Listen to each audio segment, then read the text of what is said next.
Hello and welcome back, everybody. I'm here sat in a rather cooling winter UAE, and over in sunny Tel Aviv is my brilliant colleague and friend Linda Lovitch. Hi, Linda. Hello, how are you? Actually, it's sunny, but we are having storms this week. Winter has arrived. Yay. I like winter. But yeah, great day here this week for us as well. We have National Flag Day this week. Oh, Um, happy Flag Day. What does that mean? yeah, What do you do? yeah, lots of people ask me why I keep wearing my scarf. It's because we're we're very proud and quite formal in many ways over here. National Flag Day's been going since about 2013. It's not a holiday. It's a respectful show your respect for the country and fly your flag. So it happens in a lot of big organizations, big ceremonies, and flags will be everywhere. And the Emirati flag is something they teach you every Flag Day. We have red for courage, green for hope, white for honesty, and black for strength of mind. Those are your colours. But yeah, it just shows how kind of formal the UAE can be, because there's also a long list of very strict rules how you can fly your flag. Wow, okay. And we are still dealing with lots of questions incoming, which is fantastic. Still not public. Come on, everybody. Where's your courage? Um, one of the questions that I got asked in a couple of different ways in the last week or so was, are Israelis typically really prompt and time conscious when you have a meeting? So if I agree, whether it's Zoom or whatever platform or face to face, excuse me, if I say to you, Linda, right, we're having a meeting at 1 p.m., will typically Israeli business people be there at 1 p.m.? That's a great question. And the thing is that I basically moved to Israel because I can be 15 minutes late to things and people are okay with that. So Israelis are typically a little late. However, they have gotten used to this universal thing that dealing globally, other people expect them to be on time. So they do their best. And usually for business meetings, it's different if they're meeting friends. Then that's not a big deal if I'm 15, 20 minutes even later. But for business meetings, they try to be on time.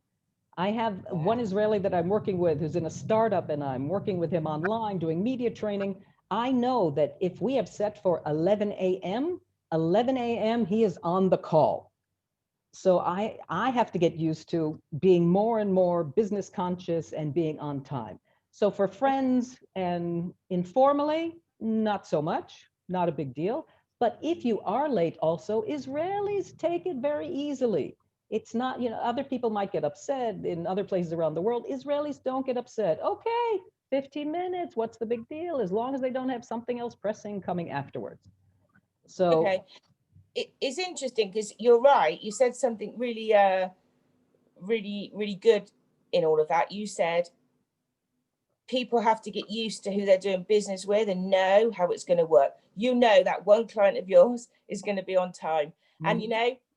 that's the point of all of this. It's not who's right, who's wrong. It's about understanding others and trying your best to match that way of doing business. And interestingly, here, typically, not everybody, Emiratis are renowned. They could be a day late, yeah, if left to their own devices. And I Oh. say it with a warm heart. I say this, yeah, Mhm. great, because I've experienced it. Whilst doing kind of business with local people, where and quite often they'll work late into the night, particularly in Ramadan and fasting holidays. I arranged to meet a very important business contact at 8 p.m. by Dubai Airport. Very long story short, I finally caught up with her at 11:10 p.m. Wow. Wow, wow, wow. which for me was a huge lesson, because I could have done 1,000 things between 8 and 11 if I'd have known. To her, it didn't seem to be such a huge issue. So I think, I'm not saying that Emiratis will turn up a day late for business meetings, but it's inherently within their culture to be more flexible.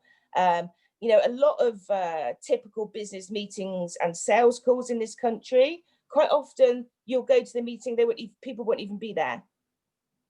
Wow. So I think it's, again, you made a really good point. It's being clear with each other, and just being used to the fact that we need to say, look, I'm really sorry.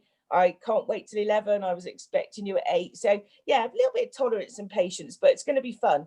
Exactly. I think that That's one. the key, the patience and the tolerance, knowing that that's how the other people see it. That's how the other culture sees it. It's not Yeah. a right or wrong. It's just, that's the way we roll. Yeah, it's a common theme coming out of all of these conversations and from our guests, isn't it? It's Yes. take people at value, be honest, be patient, be tolerant. Yes, so that's that. But thank you. Terrific. Great. And I have a question for you, Paula, that people have been asking me because they're a little worried that if they go over to do business in the United Arab Emirates, one person wrote that she heard that you can't share a room unless you are married. You can't share a room with somebody else. Will they even get arrested?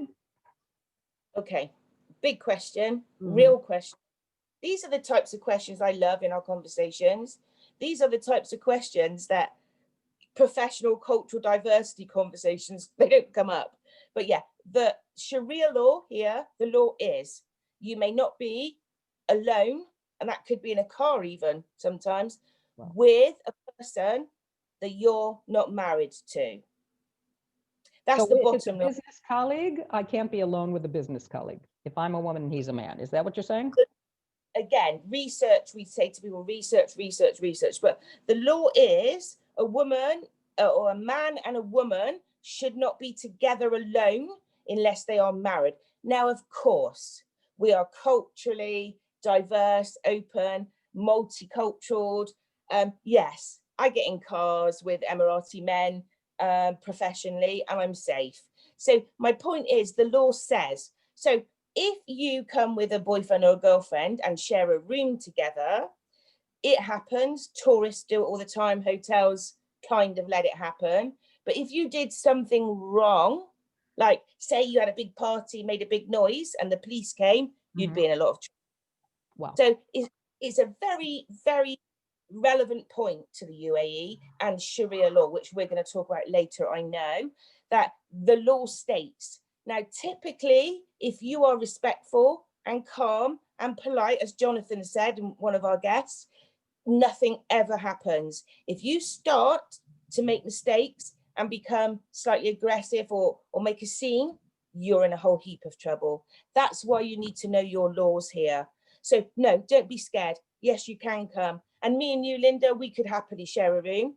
You know, even though being homosexual here is against the law also.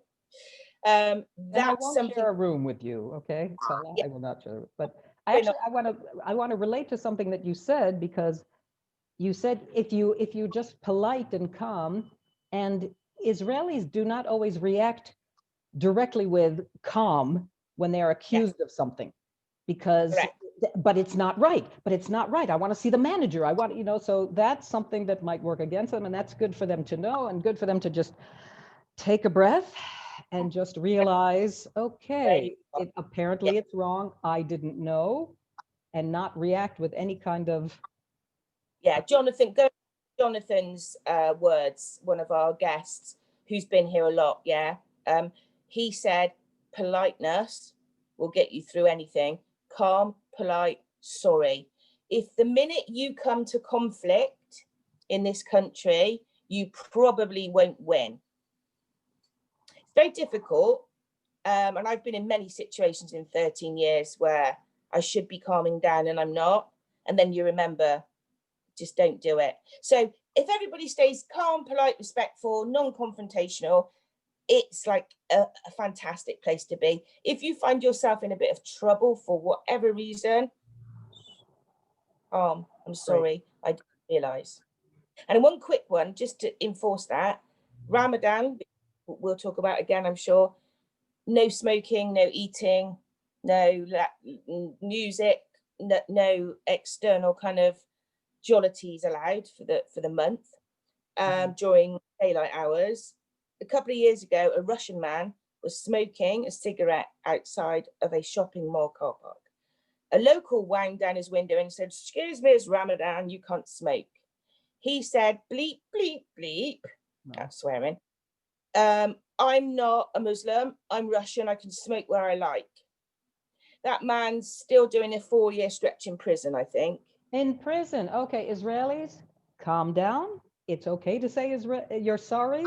We don't always Sorry, I do did. that. Say, I'm sorry. Just take a breath. Okay, great. Really good points today that go a bit deeper, but I think once you understand the laws and everyone's telling you do your research, it's fine. It's not frightening. If you find yourself in a scrape, I'm sorry, I didn't realize. That's the point of differentiation. Yeah, you won't very unlikely get into any scrapes. Yeah, it's so rare, but if you do, I'm sorry, I didn't realize. That's your answer. Let's see. But yeah, it gives me, they're quite uncomfortable topics in some ways, but I think it's the reality of knowing the grassroots. Extremely important. Extremely important. If I'm over there for business and I do something that I don't know is wrong, I don't want to get into trouble. I'm there for the business. Let's keep it to that and remember that. Yeah, but yeah, great points. But great to talk with you again, Linda. And we're building up a great catalogue here. Keep sending your questions in, and hopefully we'll be back online in a few days. Great, and have a wonderful Flag Day. Thank you. Bye, Bye. Israel.